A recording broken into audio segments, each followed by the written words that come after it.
ఉగాది ముందు రోజున 29 మార్చ్ రాత్రి 10 గంటలన్నర సందర్భంగా ఇక్కడ ఉరుకొండపేట ఆంజనేయ స్వామి టెంపుల్లో జరిగే అఖండ భజన జాగారం సందర్భంగా ఒక వివాహిత తన బంధువు సహచరుడు అయిన ఒక అతను అనుమానాస్పదంగా రావడంతో దాన్ని అదునుగా భావించి ఇక్కడే 7 వ్యక్తులు అంజీ, మణికంఠ, మహేష్, సాదిక్ లాంటి వాళ్ళు 7 అత్యంత పాశవికంగా ఒక వివాహితను రేపు చేయడం జరిగింది.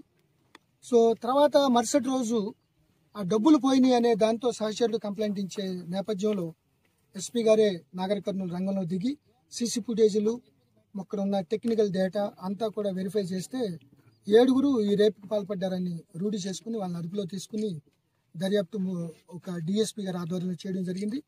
ఇటువంటి చర్యలు రిపీట్ కాకుండా ఉండేందుకు ఫాస్ట్ ట్రాక్ కోర్టులో పెట్టి ఇమీడియట్గా షార్ట్ షీట్ ఇచ్చి న్యాయపరంగా చాలా కఠిన చర్యలు తీసుకోవడానికి పోలీస్ శాఖ సన్నద్ధమైంది.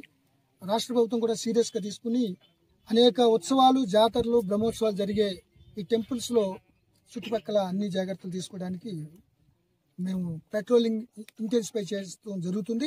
బై ద సేమ్ టైం భక్తులు కూడా సూచన, ఎవరన్నా జంటలు కానీ ఏదైనా ఉన్నప్పుడు ఈ రాత్రిపూట రిమోట్ ఏరియాలోకి వెళ్ళకోకుండా తల్లిదండ్రులు జాగ్రత్తలు తీసుకోవాలి.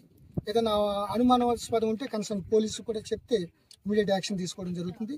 As far as police is concern will take all precautionary measures. By the same time వీడి పాత హిస్టరీ, పాత సంఘటనలో కూడా ఇన్వాల్వ్ అయితే వాటిని కూడా కలిపి త్వరితగతిన వాళ్ళపై చర్యలు తీసుకోవడానికి ఇది కూడా మా దృష్టికి వచ్చిందండి. ఇప్పుడు వరకు టెంపుల్ సైడ్ నుంచి వాటి నుంచి కూడా వస్తే మేము ఈ పాటికి we would have taken action. But anyhow ఇక్కడ చూస్తే చాలా బాటిల్స్, బీర్ బాటిల్స్ ఇవన్నీ కనపడుతున్నాయి.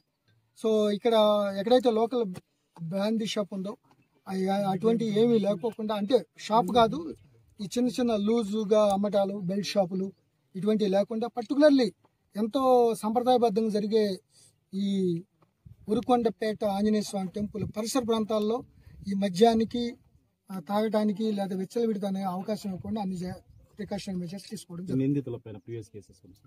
ఇప్పుడు వరకు అయితే లేవు. బట్ ఇన్వెస్టిగేషన్లో ఎస్పీ గారే పర్సనల్ ఇన్వెస్టిగేషన్లో 3-4 ఎక్స్ట్రాక్షన్ చేశారు. రేప్ కేసులు కాదు కానీ ఎక్స్ట్రాక్షన్ చేశారు. వాళ్ళు మైనర్స్ అవడంతో పోక్సో కేసు చాలా తీవ్రత వీళ్ళకి తెలిసి అటువంటి ఘాతుకాలకు పాల్పడలేదని మాకు తెలుస్తుంది. ఇంకా డీటెయిల్గా పోలీస్ కస్టడీ తీసుకుని కూడా రిమాండ్ చేసినా కూడా పోలీస్ కస్టడీ తీసుకోవడంతో పాటు అత్యంత త్వరితగతిన ఫారెన్సిక్, టెక్నికల్ ఎవిడెన్స్ పొందుపరిచి షార్ట్ షీట్ వేసి వాళ్ళకి నిందితుల కఠిన చర్యలు తీసుకునే విధంగా మేము జాగ్రత్తలు